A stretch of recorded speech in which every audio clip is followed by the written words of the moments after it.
ఇలా ఒకటి తర్వాత ఒకటి అన్ని మిక్సీలో తీసుకుంటాం మనం. అల్లం, పండు ఖర్జూర కూడా వేసేసుకుంటాం అన్నమాట. ఇలా అన్నీ అందులో వేసేసుకొని మిక్సీ పట్టుకుంటాం. ఇప్పుడు ఇలా మిక్సీ చేసుకుంటాం,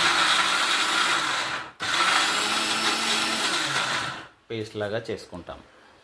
ఇప్పుడు మనకు నానబెట్టుకున్న డ్రై ఫ్రూట్స్ నానబెట్టుకున్న వాటర్ని కాస్త వేసుకుంటే మనకు ఈ పేస్ట్, ఈ జ్యూస్ అనేది తయారవుతుంది.